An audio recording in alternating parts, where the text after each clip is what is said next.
आदरणीय उदय जी की उपस्थिति को, डॉक्टर उमा शर्मा जी की उपस्थिति को और मेरे सारे अग्रज कवियों की उपस्थिति को नमन करते हुए और ब्रज कला केंद्र के सभी पदाधिकारियों, यहाँ उपस्थित प्रबुद्ध श्रोताओं, आदरणीय जगदीश मित्तल जी की उपस्थिति को सबको प्रणाम करते हुए मैं अपना काव्य पाठ प्रारंभ कर रहा हूँ। एक बार जी खोल करके तालियां बजा दीजिए ताकि अभी डॉक्टर अशोक चक्रधर जी को आना है, तो आप ये समझ लीजिए कि उन बड़े कवियों की अगुवाई में खड़ा हुआ हूँ। 10-15 मिनट का समय है, इसमें है, उससे कम ही है, उससे कम समय है। 9:15 बजे में इन्होंने बताया है, विष्णु जी ने 9:30 बजे बताया था, मैंने 9:15 कर दिया। सबकी जाती मजबूरियां होती हैं। तो इतना कम समय है तो आप ये समझ लीजिए कि जितनी तालियां आप बजाएंगे उसके 10 गुना अच्छा माल, जैसे कि आप आदरणीय विष्णु जी ने बोला है कि जो जिस घनत्व की आप तालियां बजाएंगे उस घनत्व के हिसाब से मैं आपको रचनाएं सुनाऊंगा। थोड़ा सा एक बार हास्य से शुरू करता हूँ, फिर व्यंग की तरफ जाऊंगा। हाँ, पहले तालियां मैंने इसलिए बजवा ली क्योंकि बात का भरोसा नहीं है। हाँ। तो लीजिए, पहले 2-3 छोटी छोटी रचनाएं और पसंद नहीं आई तो 4-5 बड़ी बड़ी रचनाएं। एक बात ध्यान रखिएगा कि जिस रचना पे ताली नहीं बजेगी मैं समझूंगा कि वो रचना आपकी समझ में नहीं आई है, ऐसी रचना को मैं दोबारा दोहराऊंगा। छोटी छोटी रचनाओं, छोटी छोटी बातों से हास्य निकलता है। मुझे याद है एक बार मैं अपनी पत्नी के साथ एक फिल्म देखने के लिए गया, कुछ कुछ होता है। इंटरवल तक तो कुछ हुआ ही नहीं। तो जब मैं फिल्म देख के लौटने लगा तो पत्नी बोली, आप मुझे इतना प्यार नहीं कर सकते जितना शाहरुख खान काजोल को करता है। मैंने कहा दोनों की परिस्थितियां डिफरेंट है। पहली बात तो ये कि उसे प्यार का नाटक केवल 3 घंटे ही करना है, यहां तो जिंदगी भर का मरना है। दूसरी बात ये, उसे प्यार करने के 3 करोड़ रुपए मिलते हैं। यहाँ मिलना करना तो दूर, जिस दिन ढंग से प्यार कर लो तो 10-5 हजार की चोट लगना तो मामूली। और तीसरी और सबसे बड़ी बात ये, उसे जिससे प्यार करना है वो उसकी खुद की बीवी नहीं है। यही कुछ इंसेंटिव हैं जो सीन में जान डाल देते हैं। साहब मैं देख रहा हूं मेरी बात सबसे ज्यादा उन लोगों की समझ में आ रही है जो अकेले ही आए हैं। क्योंकि जितने लोग जोड़े से बैठे हैं वो तो पहले मेरी बात सुनते हैं, फिर एक दूसरे की शक्ल देखते हैं और तब हंसते हैं। आतंकवाद इसे ही कहते हैं। सब एक बात बता दूं कि जितनी बातें भी महिलाओं की शान और सम्मान में कहूंगा वो समझ लीजिए मेरे निजी विचार हैं, और जो बातें भी महिला विरोधी प्रतीत हों समझ लीजिए मैंने अपने अग्रज कवियों से ग्रहण किए। सब कवि होना बड़ी फजीयत की चीज है और हास्य व्यंग का कवि होना और भी फजीयत की चीज है। ऐसा समझ लीजिए कि अपनी पूंछ में आग लगा के मोहल्ले में आग रोशनी करने जैसा काम है।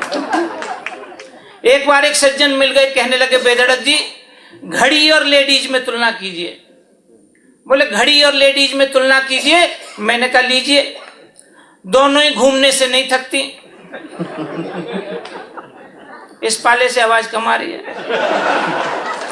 तो सज्जन बोले कि घड़ी और लेडीज तुलना कीजिए। मैंने कहा लीजिए, दोनों ही घूमने से नहीं थकती, दोनों ही रात दिन टिक टिक करती हैं और दोनों के लाइट मॉडल आजकल ज्यादा पसंद किए जाते हैं। तो सज्जन कहने लगे कि समानताएं तो सटीक है, कोई अंतर बताओ। मैंने कहा ठीक है, अंतर सुन लो। घड़ी और लेडीज, एक की जब चाहे तब आप चाबी भर सकते हो और दूसरी जब चाहे तब आपकी चाबी भर सकती है। अच्छा, एक की कीमत अच्छी हो तो अक्सर अच्छी निकलती है, पर दूसरी किस्मत अच्छी हो तब अच्छी निकलती है। और एक ज्यादा अच्छी हो तो चोरों की नजर रहती है और दूसरी ज्यादा अच्छी हो तो औरों की नजर रहती है। और सबसे बड़ी बात यह कि एक बिगड़ जाए तो बंद हो जाती है और दूसरी बिगड़ जाए तो शुरू हो जाती है। सारे पत्नी पीड़ित ही बैठे हैं क्या? सब मैं कह रहा था कि रोजमर्रा की घटनाओं से हास्य निकलता है।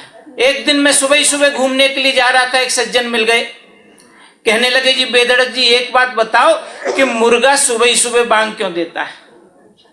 बोले मुर्गा सुबह ही सुबह बांग क्यों देता है? मैंने कहा उसकी चॉइस का मामला है। बोले नहीं, कोई तड़कता सा भड़कता सा कारण बताओ कि मुर्गा सुबह ही सुबह बांग क्यों देता है। मैंने कहा भले आदमी, कोई भी मुर्गा अपनी पूरी बुलंदी में तभी तक चिल्ला सकता है जब तक उसकी मुर्गी सोई हुई हो, लेकिन जरूरी नहीं है हर मुर्गा ही बांग दे। कई मुर्गे तो इतनी भी हिम्मत नहीं जुटा पाते, फिर वो पीछे से आवाज देते हैं कि अब की ये मुर्गा बांग देगा। तो एक बार जोरदार तालियां बजा दीजिए, मुझे खुशी है वो आपकी भी तालियां बज रही हैं। अब उनको भरोसा हो गया। अच्छा, एक कविता अच्छी होने के लिए जरूरी नहीं है कि कोई लंबी कविता हो, 2 लाइन में भी कविता हो जाती है। क्या सोच रहे हो? पत्नी ने प्रश्न किया, मैं चुप हो गया, उत्तर ही नहीं दिया। कविता खत्म हुई, तालियां बजाई। क्या सोच रहे हो? पत्नी ने प्रश्न किया, मैं चुप हो गया, उत्तर ही नहीं दिया। क्योंकि उत्तर देने से कविता नहीं कहानी बढ़ती है, और अक्सर आदमी को ही मुंह की खानी पड़ती है। आप भी सोचो कि उत्तर देने से भी क्या फर्क पड़ता, बल्कि प्रश्नों का सिलसिला और बढ़ता। ऐसा क्यों सोच रहे हो? तुम्हें क्या लेना देना, और भी तो काम है। इसलिए सोचा चुप्पी ठीक है। अब कोई सोचे तो सोचता रहे कि डरता है जोरू का गुलाम। भाई साहब आप क्यों शांत है? मैं जानता हूं, लेकिन आपका नाम नहीं लूंगा क्योंकि भीड़ में ऐसे एग्जाम्पल तमाम है। अच्छा भाई रंजीत जी बैठे हैं, एक दिन मुझसे कहने लगे कि भाई बेधड़क बहुत दिनों से कोशिश की है, मोटापा कमी नहीं होता। तो मैंने कहा भाई साहब आपके मोटापे का श्रेय तो पूरी तरह भाभी जी को जाता है। घर में खुश मिजाज पत्नी हो तो आदमी खुशी से ही भूल जाता है। तो परसों एक कवि सम्मेलन मिल गए, कहने लगे बेधड़क आपकी यही कविता मैंने मोटापे के एक्सक्यूज के तौर पे पत्नी को सुनाई तो पहले 2 मिनट तक तो मौन थी, फिर चिल्लाई कि बताओ मुझसे पहले जो तुम्हें खुश रखती थी वो कौन थी? क्योंकि बोले मैंने तो तुम्हारे पुराने फोटो में भी देखा है, तुम तो कॉलेज के जमाने में भी मोटे थे, अब उसको ये कौन बताए कि कॉलेज में क्या टोटे थे।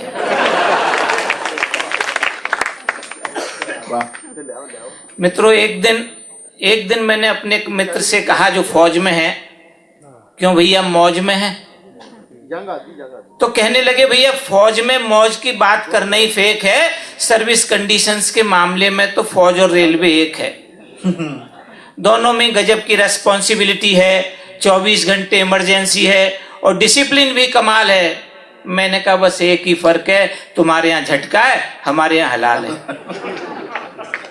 मित्रों पुलिस और फौज 2 ऐसे महकमे हैं जिन पे समय भी मेहरबान है, इसलिए इनका बूढ़े से बूढ़ा कर्मचारी भी हो तो कहते हैं जी हमारा जवान है।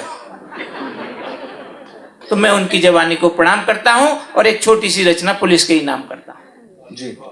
सब छोटे और मझोले शहरों में तो जिस चौराहे पे भी पुलिस वाला खड़ा होता है वो चौराहा बड़ा होता है। तो दिल्ली जैसे शहर में तो जिस चौराहे पे पूरा का पूरा पुलिस हेडक्वार्टर खड़ा है, सोचो वो चौराहा कितना बड़ा है। जी हाँ, मैं आईटीओ चौक की बात कर रहा हूं। आईटीओ चौक पे यू टर्न लेते वक्त मेरी निगाह पुलिस हेडक्वार्टर की दीवार पे पड़ी। आपने भी देखा होगा महात्मा गांधी की तस्वीर बना रखी है बहुत बड़ी। तो एक दिन मैंने पुलिस के काला अधिकारी से कहा, बहुत दिनों से देख रहा हूं, जिज्ञासा कम नहीं हुई, पुलिस मुख्यालय पे गांधी। बात कुछ हजम नहीं हुई। तो कहने लगे आप तो इंजीनियर हो, जानते हो ये रोड साइन कितना इफेक्टिव और कितना सस्ता है, दूर से ही पब्लिक को पता चल जाता है कि राजघाट का यही रास्ता है। तो मैंने कहा भाई साहब पहेलियां मत बुझाओ, अगर पुलिस हेडक्वार्टर पे गांधी के कोई खास मायने हो तो बताओ। तो कहने लगे कि पुलिस हेडक्वार्टर पे गांधी के मायने खास हैं, दरअसल हमारा अहिंसा में अटूट विश्वास है। लेकिन यदि कोई आदमी कानून अपने हाथ में लेगा तो हमारा जवान गांधी जी की लाठी उसकी पीठ पे धर देगा। और सपोज और सपोज कोई आदमी समझदार है, समर्थ है, तो वो जानता ही होगा गांधी जी का क्या अर्थ है।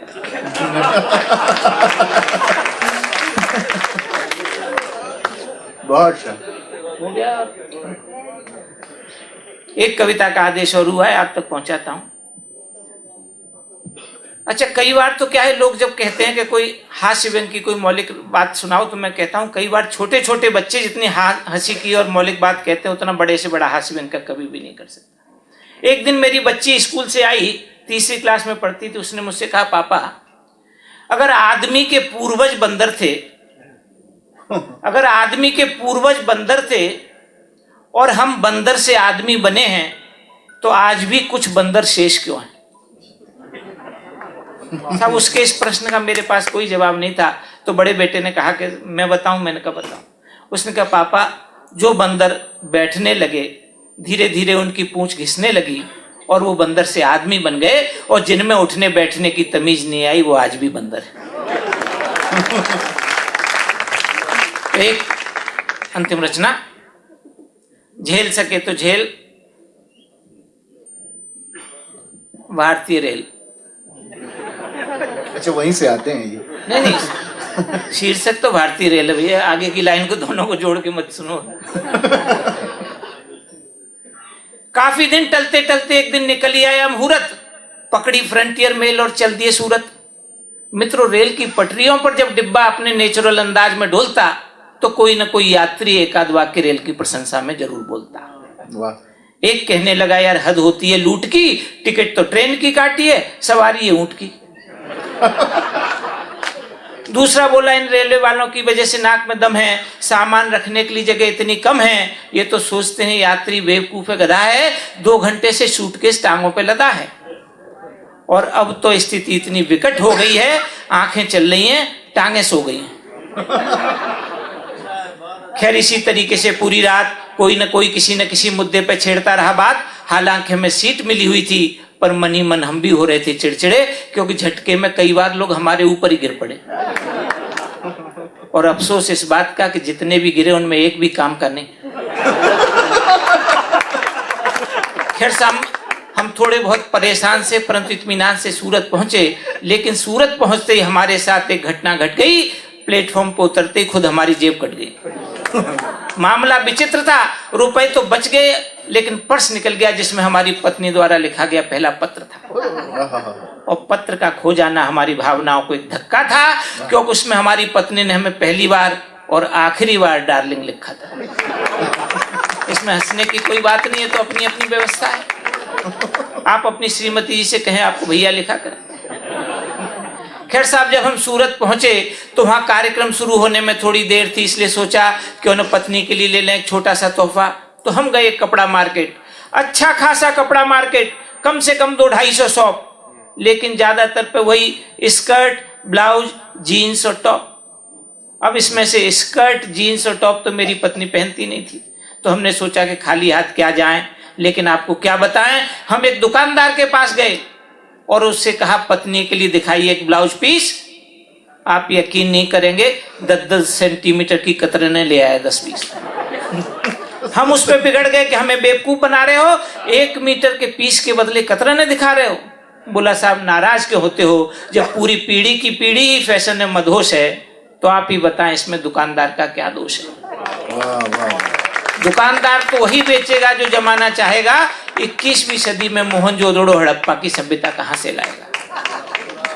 बोले आपको ये पीस कतरने नजर आ रहे हैं, आपके विचार महान हैं, परंतु परसों यही पीस मैंने मल्लिका शेरावत को बताए थे, तो बोली भाई साहब ये पीस हैं, ये तो थान है। वो तो गनीमत है, यहाँ गांधी जी का राज्य होने का कुछ तो असर है, वरना यहाँ से थोड़ी दूर जो मुंबई शहर है, वहाँ की फैशन देख के तो आपका दम निकल जाएगा। अरे 1 मीटर कपड़े में तो पूरी फिल्म इंडस्ट्री का काम चल जाएगा। तो मित्रों, उसकी बातें सुनकर के मेरा सोया विश्वास जगने लगा और मुझे लगने लगा कि हम आधुनिकता के घोड़े पे भले ही सवार हैं, परंतु प्राकृतिक ढंग से जीने की आकांक्षाएं आज भी बरकरार हैं। इसलिए ताज्जुब मत करना यदि हम फेंक कर शरीर से कपड़े और लत्ते फिर से लपेटने लग जाएं पत्ते, फिर से लपेटने लग जाएं पत्ते, फिर से लपेटने